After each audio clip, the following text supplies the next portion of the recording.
Apa kabarnya hari ini? Masih baik-baik aja kan? Di video kali ini kita melanjutkan cerita Donghua Battle Truck Devon. Oke, nggak usah lama-lama lagi, kita langsung aja ke ceritanya. Dengan suara teredam, leluhur berbaju darah mengacungkan tombak merahnya, menghantam 100 rantai besi hitam, sehingga percikan api berterbangan dan benturan baja menghasilkan ledakan yang mengakakkan telinga. Namun meskipun leluhur berbaju darah mengayunkan tombaknya mencoba memotong rantai-rantai itu, tetapi saat dia menemukan bahwa rantai besi hitam ini benar-benar tak dapat dihancurkan, dan kekerasannya jauh melebihi perkiraannya. Sialan, terbuat dari bahan apa ini? Bahkan tombak tulang darah naga saya pun tak bisa memotongnya. Mustahil. Leluhur berbaju darah menggenggam tombak tulang darah naga. Sensasi geli menyebar di tangannya. Tombak itu sendiri sedikit bergetar. Ia tidak menahan diri, telah bertukar pukulan dengan rantai besi hitam selama 100 putaran. Namun tidak satu pun rantai menunjukkan kerusakan atau tanda-tanda patah. Rantai-rantai itu sangat keras. Klan Iblis Darah, kalian berkultivasi dengan kode kehormatan. Namun di masa lalu, selalu klan Iblis Jiwa kami yang berdiri di garis depan medan perang. Pada akhirnya kami dianggap jahat oleh semua orang. Setiap mata rantai besi hitam ini mewakili jiwa yang hilang. Dan saya telah melap puluhan ribu jiwa. Saya hanya ingin membuktikan satu hal. Bahkan tanpa pencerahan saya bisa menjadi bintang 9. Kalian iblis darah, saya pastikan akan memusnahkan kalian semua untuk membalas kehancuran klan saya. Raja pemakan jiwa berbicara. Ekspresinya berubah serius. Kata-katanya mengejutkan ketika patriark. Orang ini yang namanya belum pernah mereka dengar sebelumnya berbicara dengan aura otoritas, bahwa dia juga telah mencapai tingkat bintang 9. Di benua Dodi, mustahil bagi Dodi bintang 9 keempat untuk muncul. Ini selalu menjadi aturan benua ini. Mustahil bagi siapapun untuk melanggar aturan benua Dodi dan menjadi Dodi bintang 9 keempat. Jadi ketiga leluhur itu terkejut. Tiba-tiba sebuah rantai besi hitam muncul di belakang leluhur berbaju darah, menembus punggungnya dan masuk ke dalam tubuhnya. Leluhur berbaju darah benar-benar terkejut. Dia melirik ke bawah pada rantai besi hitam yang telah menusuknya, lalu menatap raja pemakan jiwa dengan tak percaya. Tubuh leluhur berbaju darah bergetar. Dia dengan kuat memukul rantai besi hitam yang menembus tubuhnya dengan telapak tangannya, membuatnya terpental. Dia terhuyung mundur ratusan kaki sebelum mendapatkan kembali keseimbangannya dan memuntahkan seteguk darah. Leluhur berbaju putih dan Yunsin menatap tak percaya pada leluhur berbaju darah yang terluka. Tubuh fisik seorang Dodi bintang 9 sangat kuat. Secara logis seharusnya tidak mungkin untuk ditusuk secara langsung. Pada tingkat bintang 9, tubuh mengalami perubahan kualitatif. Daging dan darah mengalami sublimasi. Tingkat selanjutnya adalah Dodisian, di mana Ki Asa Kaisar sepenuhnya terintegrasi ke dalam daging dan darah, mengubahnya. Benda-benda besi biasa hanya akan hancur berkeping-keping untuk menembus tubuh Dodi bintang 9, membutuhkan sesuatu yang melampaui tingkat alam ini. Tidak, mustahil. Tubuh saya sudah setengah abadi. Rantai besi apa ini? Mata leluhur berbaju darah melebar ketakutan. Kekuatan raja pemakan jiwa jauh melebihi perkiraannya. Rantai besi hitam yang terbentuk dari kebencian jiwa-jiwa yang mati. Bahkan dengan tubuh Anda yang abadi, Anda masih bukan tandingan mereka. Selain itu, Anda hanya memiliki kekuatan alam bintang 9 awal. Tentu saja Anda tidak bisa menahan rantai besi hitam saya. Raja pemakan jiwa tertawa terbahak-bahak melihat penampilan leluhur berbaju darah yang berantakan. Yunsin, kakak King, ini akan sulit. Kali ini saya khawatir kita bertiga harus bergabung. Jika orang ini tidak disingkirkan, dia akan menjadi ancaman besar. Leluhur berbaju darah memegang lukanya, tubuhnya yang setengah abadi sembuh dengan kecepatan yang menakjubkan. Dalam sekejap, luka tusukan itu sembuh sepenuhnya, hanya menyisakan bekas luka samar. Sosok leluhur berlumuran darah tetap tegak, tampak tidak terluka. Ini dianggap sebagai cedera ringan. Oh, apa ini? Berencana untuk bertindak tidak tahu malu dan mengeroyok saya. Raja pemakan jiwa melanjutkan ejekannya, menatap wajah leluhur berbaju darah yang sangat pucat. Kali ini leluhur berbaju darah tidak menjawab. Dia mengerti bahwa raja pemakan jiwa di hadapannya bukanlah seseorang yang bisa dihadapi sendirian. Karena dia masih belum bisa merasakan kekuatan raja pemakan jiwa. Hanya ada satu kemungkinan. Raja pemakan jiwa lebih kuat dari mereka. Yunsin dan leluhur berbaju putih saling bertukar pandang dan mengangguk. Meskipun biasanya mereka bertiga tidak banyak berinteraksi. Sebagai Dodi bintang 9 yang selamat dari peristiwa dahsyat di benak Dodi, mereka tampaknya berbagi rasa duka. Mereka berdua merasa bahwa jika orang ini tidak segera disingkirkan, dia akan menjadi ancaman di masa depan. Yunsin, bisakah Anda merasakan kekuatannya? Leluhur berjubah putih bertanya kepada Yunsin melalui transmisi jiwa. Yunsin menggelengkan kepalanya, dadanya naik turun dan kain kasa tipis yang dikenakannya digantikan oleh baju zirah biru langit yang sempurna menonjolkan lekuk tubuhnya. Pinggangnya yang ramping bergetar dan dengan centikan tangannya yang indah, kemudian cambuk panjang muncul, melepaskan kekuatan 9 bintang. Namun leluhur berjubah putih itu tidak mengenakan baju zirah, hanya jubah putih memancarkan aura keagungan di dunia lain. Di belakangnya 5 bayangan pedang muncul, menandakan penguasaannya atas 9 bintang, pemahamannya tentang pedang, kesatuannya dengan pedang. Kehadirannya yang begitu sempurna sehingga pedang itu datang tanpa perlu diayunkan. Pikirannya disampaikan dengan ketetapan yang mematikan. Kekuatan 9 bintang di dalam leluhur berjubah putih itu juga meledak, meningkatkan tekanan di seluruh area aula pil. Melihat ketiga sosok di kejauhan, mata semua orang dipenuhi kekaguman. Ini adalah makhluk terkuat yang dikenal oleh orang-orang di benua Dodi. 9 bintang adalah eksistensi terkuat di benua Dodi. Awalnya, saya pikir menghancurkan aula pil hanya akan menyebabkan runtuhnya satu kekuatan. Bagaimana bisa keadaan memburuk sampai sejauh ini? Ini benar-benar mengerikan. Ekspresi Yen Zhongfu menjadi gelap. Dia telah memperhitungkan semua skenario terburuk yang mungkin hadapinya. Tetapi dia tidak pernah menyangka bahwa semua 9 bintang dari benua Dodi akan muncul. Dan 3 9 bintang akan muncul bersamaan. Pertempuran antara 9 bintang adalah sesuatu yang mungkin belum pernah dilihat sebagian orang yang hadir sepanjang hidup mereka. Jadi beberapa orang bersemangat dan bahkan penasaran. Sementara yang lain tidak tahu apakah mereka akan terpengaruh. Sulit untuk mengatakannya. Ada puluhan ribu orang di sini dan area aula pil tidak terlalu besar. Jadi tidak ada tempat untuk bersembunyi. Jika mereka ingin pergi sekarang, mereka mungkin tidak bisa pergi untuk sementara waktu, kecuali mereka menembus ruang angkasa. Tetapi menembus ruang angkasa dan mampu melintasi ruang hampa benua Dodi mungkin hanya sesuatu yang dapat dilakukan oleh kekuatan 9 bintang. Mereka yang dibawa kekuatan 9 bintang mungkin akan hancur berkeping-keping. Kaisar manusia, kita harus memikirkan cara untuk keluar.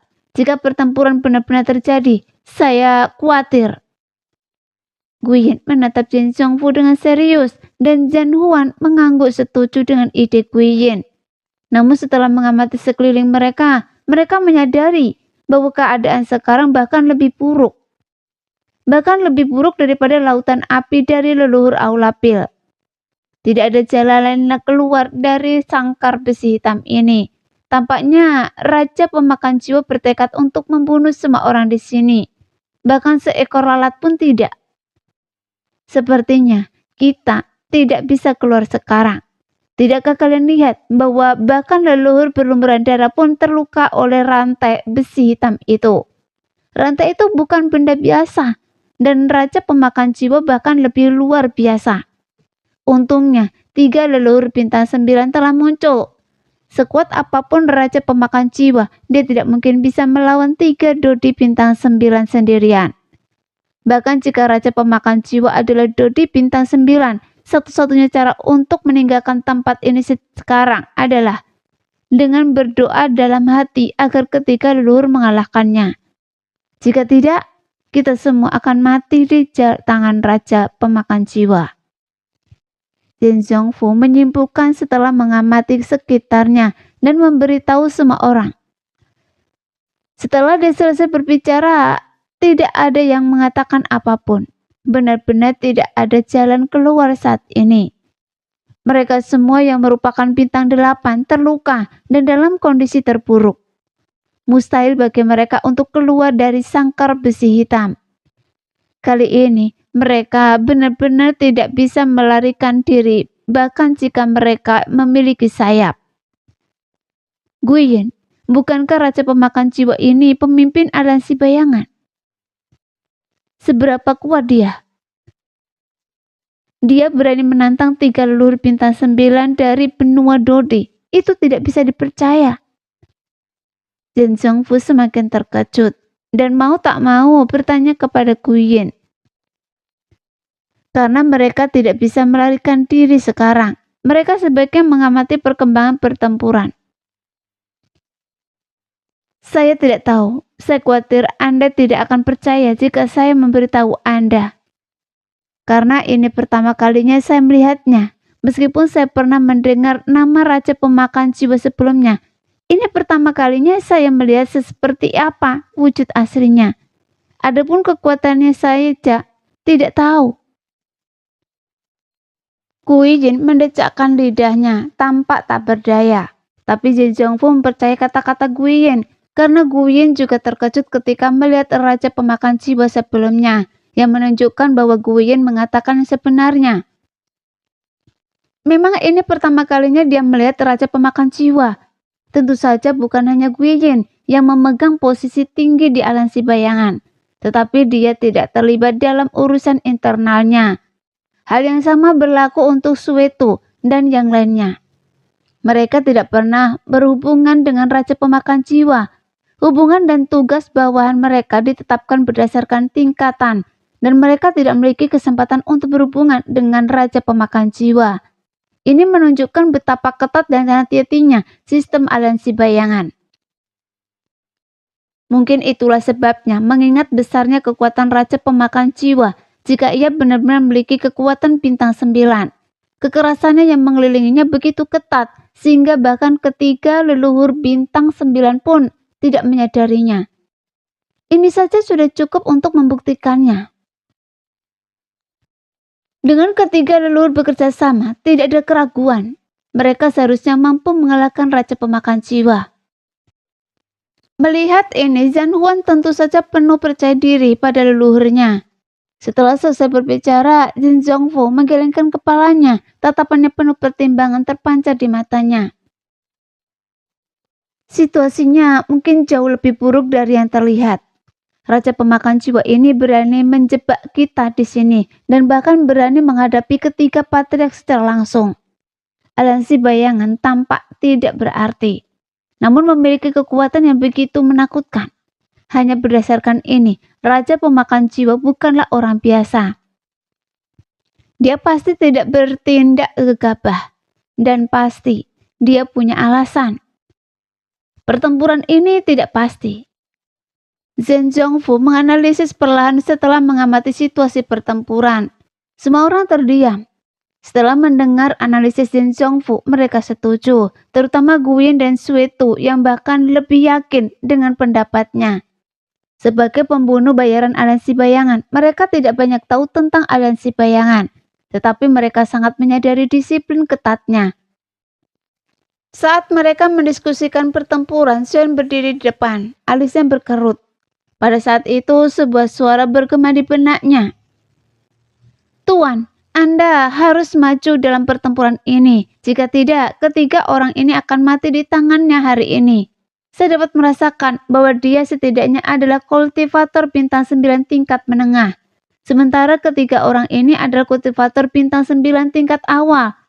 Dia berkultivasi menggunakan jiwa orang mati, bahkan jika ketiga orang ini bersama-sama. Mereka mungkin tidak akan mampu menandinginya. Hanya Anda yang dapat menyainginya.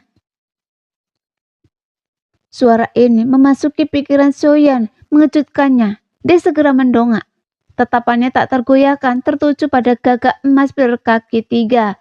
Gagak emas berkaki 3 itu juga menatapnya, tetapi setelah hanya sekali melirik, ia membuang muka. Tampaknya waspada terhadap Raja Pemakan Jiwa. Ini, mungkinkah tuan yang disebutkan Raja Pemakan Jiwa tadi? Api gagak emas matahari agung. Yang diakuinya adalah saya. Soyan dipenuhi rasa tidak percaya. Kapan api surgawi peringkat nomor 1 mengakuinya sebagai tuannya? Dia tidak tahu. Apa yang sedang terjadi? Apakah ini hadiah dari surga? Tuan, kapan saya menjadi tuan Anda? Soyan tercengang, meskipun diam-diam senang. Jika dia bisa menyatu dengan api surgawi peringkat 1, kekuatannya mungkin akan meningkat drastis lagi. Dan teknik surgawi tingkat ke-8-nya bahkan mungkin akan maju. Teknik surgawi tingkat ke-8 telah berevolusi menjadi teknik iblis. Evolusi selanjutnya adalah teknik iblis. Soyan tahu bahwa sudah waktunya untuk meningkatkan teknik surgawi tingkat ke-8-nya. Jika tidak, dokinya tidak akan cukup untuk kultivasi yang akan datang. Teknik kultivasi memainkan peran penting dalam kemajuan doki. Setiap evolusi teknik surgawi tingkat ke-8 mewakili level baru. Dan evolusi ke-6 ini merupakan lompatan maju. Dahulu kala tetua Zen pernah mengatakan bahwa ketika teknik surgawi tingkat ke-8 mencapai level ke-6, teknik iblis itu akan berubah menjadi dari teknik tingkat kehendak menjadi teknik tingkat dunia. 9 bintang sangat dekat dengan puncak Dodi Kaisar pertempuran. Di atas 9 bintang terdapat dosian abadi pertempuran yang legendaris. Di dalam doki, ki pertempuran seorang dosian dihasilkan ki asal abadi, setara dengan ki asal kaisar, tetapi satu tingkat lebih tinggi. Kemurniannya tak tertandingi oleh ki asal kaisar. Ki asal abadi memang ada di Penedodi, tetapi sangat langka. Menerobos ke dosian membutuhkan penyerapan ki asal abadi yang cukup, yang merupakan hambatan utama bagi mereka yang berada di Penedodi. Cara untuk mendapatkan ki asal abadi yang cukup diperlukan untuk menerobos ke dosian. Soyan saat ini berada di tahap pertengahan bintang ke-8. Oleh karena itu, jika teknik iblisnya saat ini seni surgawi tingkat 8 ingin berevolusi menjadi teknik iblis, kekuatannya harus mencapai 9 bintang. Namun Soyan ragu-ragu karena pertempurannya dengan Danceng mengungkapkan banyak kekurangan. Meskipun dia telah menerobos ke tahap pertengahan bintang 8. Dia telah bertarung dalam pertempuran yang panjang dan berat melawan Danceng yang berada di tahap awal bintang ke-8. Ini menunjukkan bahwa kesadaran meningkatkan kekuatan saja jauh dari cukup. Teknik Do-nya juga harus diperkuat dengan cepat. Rentetan teknik bertarung tingkat suci yang tak ada habisnya dari Danceng membuat Soyan sangat menderita. Meskipun tidak cukup untuk mengalahkannya, itu cukup untuk membuat Soyan sibuk untuk sementara waktu. Waktu terlalu singkat. Soyan tidak punya waktu untuk mempelajari teknik bertarung tingkat suci baru. Dan teknik bertarung tingkat suci panah teratai surgawi yang dipelajarinya di tempat itu pasti sudah berkarat. Semua api di benua Dodi mengakui Anda sebagai tuan tertinggi mereka. Saya merasakan kehendak Anda, kehendak yang kuat, kehendak yang belum pernah muncul di benua Dodi untuk waktu yang sangat. Jadi saya ingin mengikuti tuan dan menjadi generasi yang mulia api. Gagak emas berkaki 3 menjawab pertanyaan Soyan, sehingga Soyan terkejut. Mendesis, matanya melirik ke sana dan kemari. Kapan semua api di benua Dodi mengakuinya sebagai tuan tertinggi mereka? Dia tidak tahu yang sangat membingungkannya. Mungkinkah pada saat pencerahan, ketika saya memahami doa api, semua api yang tak terhitung jumlahnya di benua Dodi mengenali saya? Suyen merenung sejenak lalu bertepuk tangan, mengingat bagaimana dia memang merasakan aliran ki asal kaisar yang telah merobos dari segala arah ketika dia memahami doa api di batera istana hantu. Suyen sebelumnya tidak tahu bahwa ini adalah penghormatan dari api yang tak terhitung jumlahnya kepadanya, menawarkan energi api mereka untuk membantunya mencapai terobosan. Sekarang, dengan gagak emas berkaki 3 menyebutkannya, Suyen langsung memahami sumber ki kaisar yang melimpah, dan gelombang emosi melanda darinya. Suyen juga merasa bahwa benua Dodi dan benua Dogi telah menaruh harapan tertinggi padanya. Setelah tiba di benua Dodi, Suyen secara bertahap menjalin ikatan yang tak terpisahkan dengannya. Jangan kita bahas itu sekarang. Apa maksud Anda meminta saya untuk maju? Maksud Anda ingin saya seorang Dodi bintang 8 ikut serta dalam perang antara benua Dodi bintang 9? Suyen tidak melanjutkan pertanyaannya tentang masalah pengakuan, tetapi malah fokus pada situasi keseluruhan dan menanggapi apa yang dikatakan gagak emas berkaki 3 sebelumnya. Iya, Tuan harus maju. Dalam pertempuran ini, bahkan 3 bintang 9 pun tidak sebanding dengan orang ini. Dia telah menyerap jiwa-jiwa orang mati yang tak terhitung jumlahnya, dan kekuatannya jauh melampaui kekuatan ketiga bintang 9 ini. Jika Tuan tidak maju, saya khawatir semua orang ini akan menjadi jiwa-jiwa orang mati barunya. Dan jika orang ini menyerap jiwa puluhan ribu orang ini, itu akan menjadi ancaman yang menghancurkan bagi seluruh benua Dodi. Nada suara gagak emas berkaki 3 agak mendesak, seolah-olah setiap detik sangat berharga, dan dia perlu membuat Suyen memahami pentingnya masalah ini dengan cepat. Tetua Zan, apa yang harus saya pilih? Tolong beri saya jawaban. Suyen tidak bisa mengambil keputusan. Setelah berpikir lama, dia masih belum bisa memutuskan. Di satu sisi, dia takut kehilangan kesempatannya untuk menjadi dosian. Dan di sisi lain ada puluhan ribu nyawa yang dipertaruhkan. Di antara mereka adalah orang-orang yang paling disayangi Suyen, orang-orang yang harus dia lindungi. Jika memang tidak ada cara lain, Suyen harus mencoba. Tetapi sebelum itu dia memutuskan untuk meminta pendapat Tuan Zan untuk melihat apakah ada pilihan yang lebih baik. Setelah beberapa saat hening, suara tetua Zan terdengar. Jika Anda memiliki kesempatan, maka lakukanlah. Anda tidak perlu khawatir tentang fondasi Anda. Tingkat keempat pagoda roh kekosongan Shinchan dapat menyelesaikan masalah Anda dengan mudah. Jadi Anda bisa tenang tentang itu. Dalam situasi saat ini, hanya jika Anda berhasil menerobos. Jika tidak seorang pun dari kita akan dapat pergi hari ini. Begitu Tetua Zan mengatakan ini, mata Suyen berbinar. Bahkan Tetua Zan mengatakan tidak ada yang perlu dikhawatirkan. Jadi memang benar-benar tidak ada yang perlu dikhawatirkan. 9 bintang. Level seperti apa itu? Saya sebenarnya cukup menantikannya. Suyen mengepakkan tinjunya, matanya menyala dengan semangat bertarung. Hausnya akan kekuatan tidak pernah surut sejak ia tiba di kota hutan dan melakukan perjalanan ke benua Dodi. Ia selalu mendambakan untuk menjadi lebih kuat terlebih dahulu. Setelah Xiao Wutian menunjukkan kepadanya bencana langit dan bumi, Suyen tahu ia memikul tanggung jawab yang berat. Ia harus mempercepat pertumbuhannya. Ia tidak ingin bencana langit dan bumi kedua terjadi. Benua Dodi ini telah menjadi rumah keduanya. Keluarganya, kekasihnya, saudara-saudaranya, ini adalah segalanya baginya. Dan ia harus melindungi mereka. Dan saat ini Suyen harus berdiri dan melindungi semua orang. Baiklah, bagaimana saya bisa menembus batas? Apakah bertarung dengan saya akan mencukup untuk mencapai 9 bintang? Suyen setuju, matanya penuh tekad. Penembusan itu akan membutuhkan waktu yang cukup lama. Ia harus menembus batas sebelum ketiga patriark dikalahkan.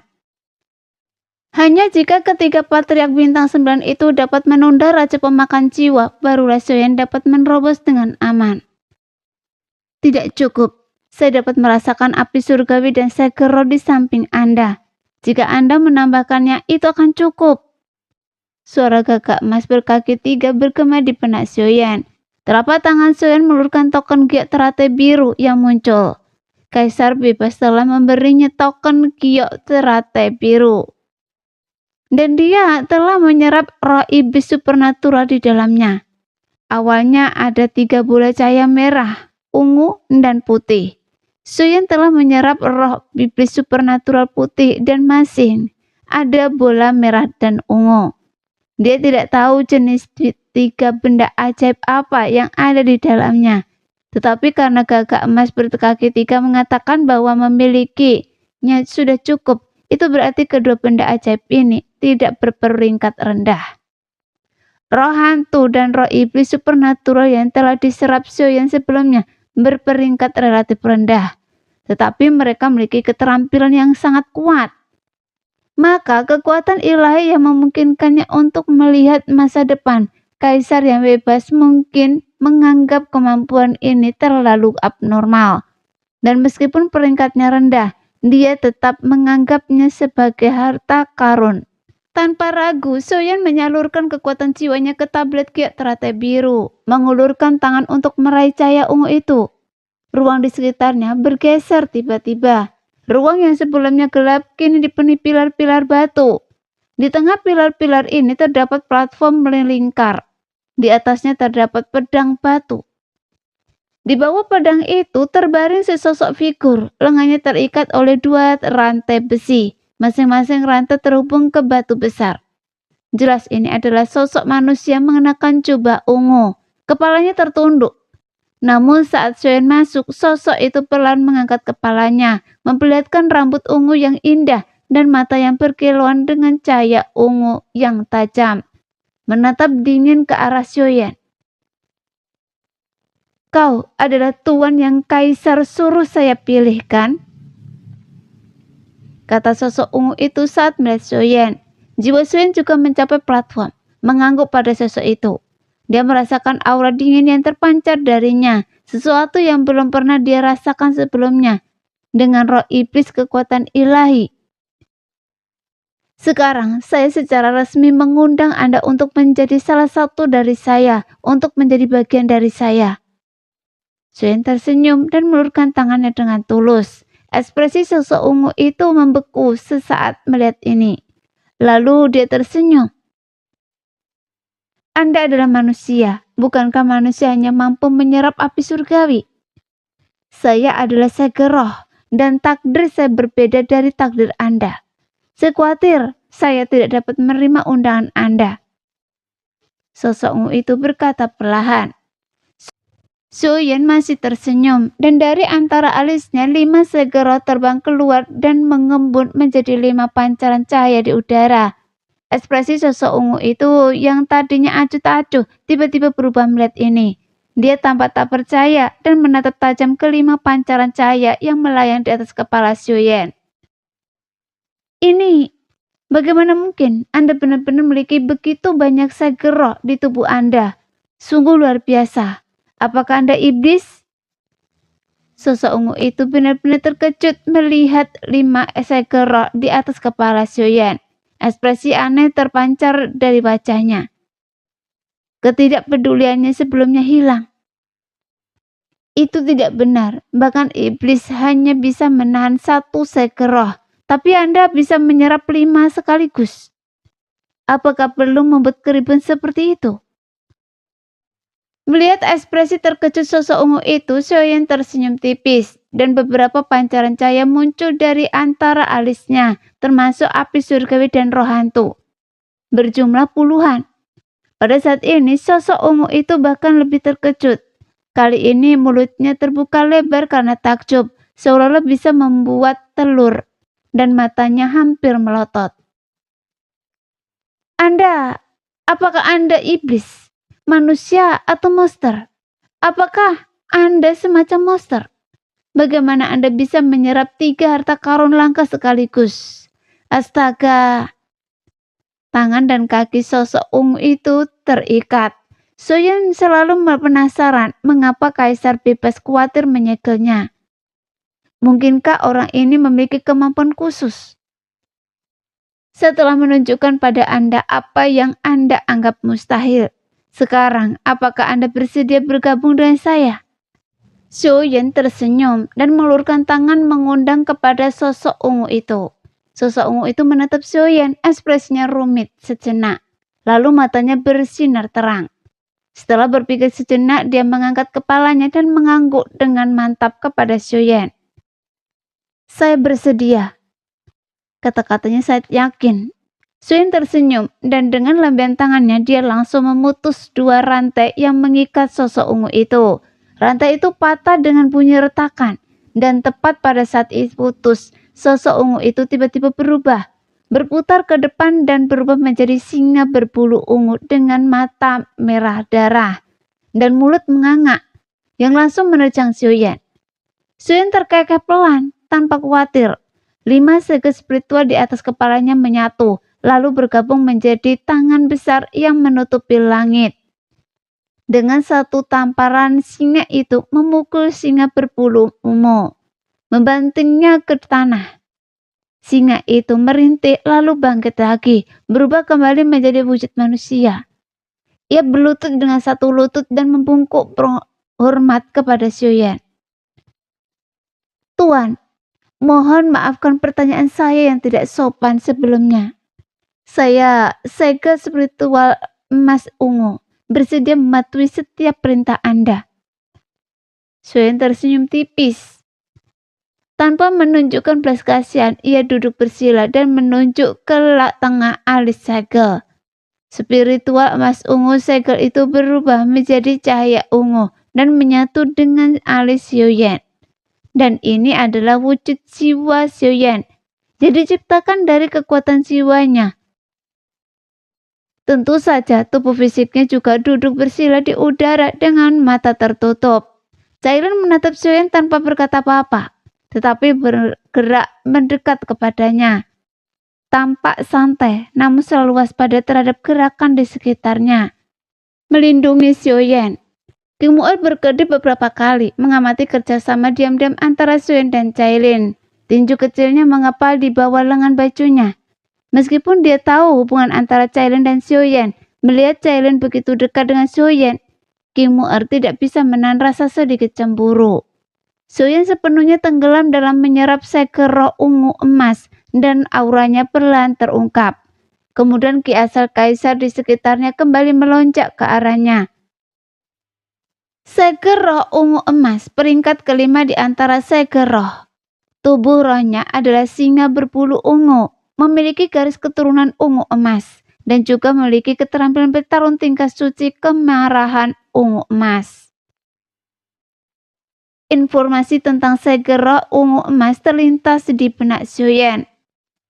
Mengetahui pengenalannya, Soyen sangat gembira. Ini benar-benar tak terduga. Dari 3 benda ajaib yang diberikan kepada saya oleh Kaisar Sioyo, roh iblis kekuatan ilahi mungkin berada di peringkat yang sedikit lebih rendah. Tetapi ia memiliki mata ilahi yang mampu meramalkan masa depan. Sekarang segel roh emas ungu ini sebenarnya berada di peringkat kelima. Tidak hanya berperingkat tinggi, tetapi juga memiliki keterampilan tempur tingkat suci mengamuk emas ungu. Ini memungkinkan seseorang untuk memasuki keadaan mengamuk untuk waktu singkat. Secara signifikan meningkatkan kecepatan reaksi dan daya hancur. Ini adalah keterampilan tempur menguat yang cukup bagus. Soyen tersenyum dalam hati dan mulai menyerap energi dari segel roh emas ungu. Kekuatannya di tahap pertengahan tingkat bintang 8 mulai berfluktuasi lagi. Saat menyerap roh iblis kekuatan ilahi, kekuatan bintang 8 Soyen di tahap pertengahan dapat dikatakan telah sepenuhnya stabil. Sekarang, menyerap segel roh emas ungu peringkat kelima cukup normal jika kekuatannya mulai meningkat. Tentu saja, apa yang dianggap normal oleh Soyen di mata Yen Zhongfu dan yang lainnya Soyen lebih mirip monster daripada monster sungguhan. Lihat, apa yang dilakukan Soyen lagi? Zhang Zhongfu memperhatikan gerakan Soyen dan Guiyin. Zhan Huan serta King Huran juga memperhatikannya. Mengamati tindakan Soyen dan merasakan ki asal kaisar di sekitar mereka bergejolak dan melonjak ke arahnya. Ini, mungkinkah dia kembali mencapai tingkatan yang lebih tinggi? Zhang Zhongfu tak percaya. Dia tidak punya kata-kata untuk menggambarkan Soyen. Sepertinya begitu. Saya jelas bisa merasakan auranya meningkat lagi. Kita bahkan belum sempat bertanya kepadanya kesempatan apa yang membawanya mencapai tingkatan menengah alam bintang 8.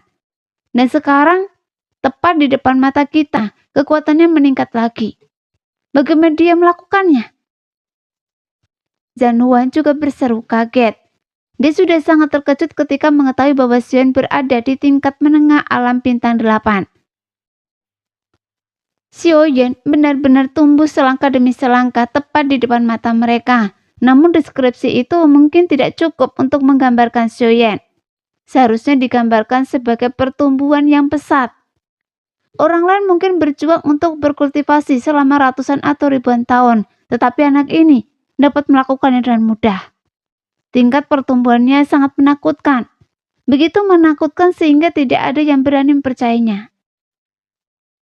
Anak ini, informasi misi yang diberikan aliansi bayangan kepada saya hanya menyebutkan tahap akhir 7 bintang. Bagaimana mungkin dia bisa menembus ke tahap pertengahan 8 bintang dalam waktu sesingkat itu? Sungguh tidak bisa dipercaya. Seharusnya saya membunuhnya dengan satu pukulan saat itu. Dengan kecepatannya saat ini, dia mungkin akan segera mencari pembalasan.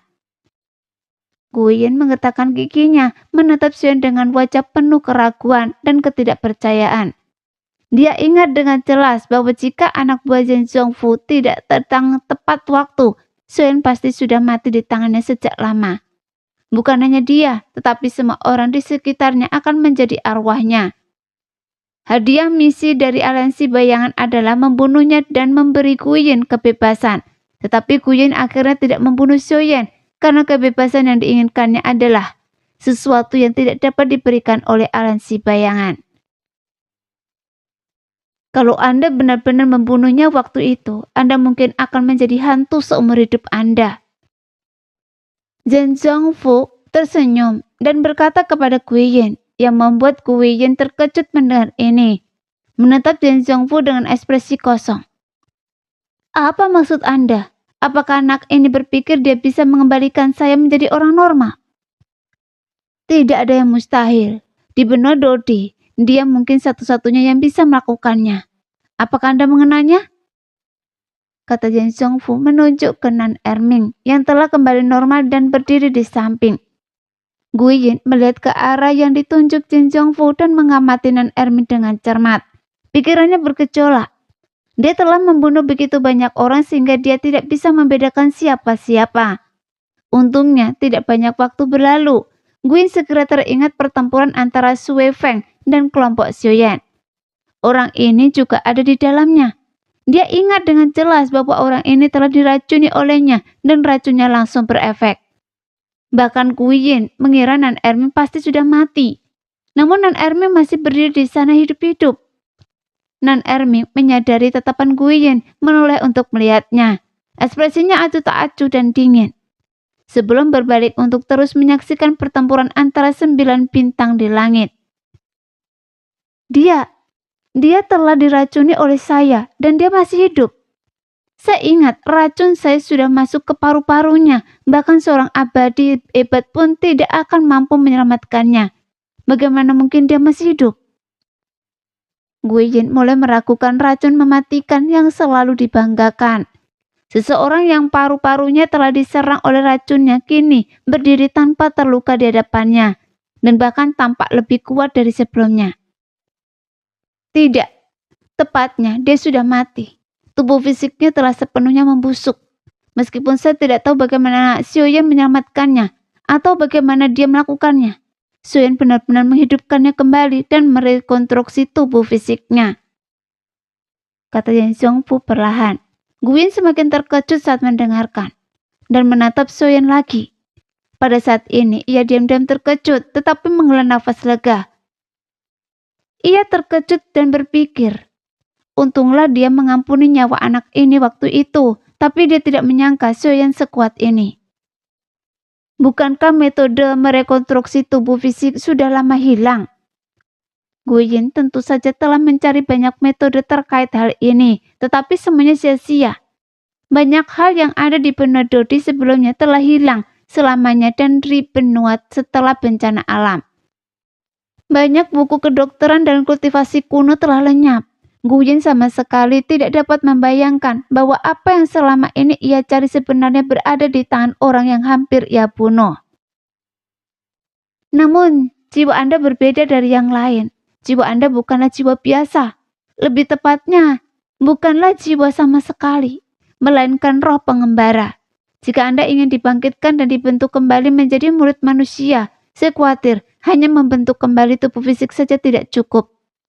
Anda harus menggunakan 3 keajaiban. Tanpa nirvana, Anda tidak dapat terlahir kembali. Api kelahiran kembali nirvana adalah api surgawi ke-11 yang telah hilang selama bertahun-tahun. Jika Anda dapat menemukannya, maka Soyeon adalah harapan Anda. Jin Sung-fu menatap Soyeon, matanya berbinar tajam. Soyeon memiliki banyak rahasia, dan Jin Sung-fu diam-diam telah menanyakan banyak hal tentangnya. Tentu saja mengetahui beberapa hal. Dia tahu bahwa Soyeon memiliki lebih dari 1 api surgawi. Setelah Soyeon berhasil membentuk kembali tubuh fisik non-Erming, Jin Sung-fu percaya bahwa Soyeon pasti memiliki api kelahiran kembali nirvana. Memang, Soyeon memiliki api kelahiran kembali nirvana. Jin Sung-fu telah menduga ini dan dia benar. Jin Sung-fu sangat teliti. Dia bisa menghubungkan hal-hal yang tampaknya tidak berhubungan, menemukan hal-hal yang menurutnya mustahil, yang semuanya kemudian terbukti benar. Dan itulah kekuatannya. Sialan, saya hampir membunuh anak ini. Sungguh keajaiban dia tidak membalas dendam. Guyin menghela nafas, senyum masam terus di wajahnya. Namun Jin Sung-fu tertawa. Itu tergantung pada keahlian Anda. Anak ini mudah ditipu. Jika Anda memberinya beberapa lusin teknik bertarung tingkat suci atau beberapa harta karun langka, dia mungkin setuju untuk membantu Anda. Apa? Beberapa lusin? Itu perampokan. Dari mana saya bisa mendapatkan sebanyak itu? Itu tergantung pada Anda. Pada saat yang sama, di dalam mengarai setinggi 10.000 kaki, seberkas api melesat ke langit, berdiri di udara seperti matahari yang menyilaukan. Matanya berisi api yang tak terhitung jumlahnya. Itu adalah gagak emas berkaki 3 yang sebenarnya. Api surgawi nomor 1. Api gagak emas matahari agung. Dia meninggalkan ngarai, langsung menuju istana pil. Nah, demikianlah cerita hari ini. Kita jumpa lagi lain hari ya guys ya. Bye-bye.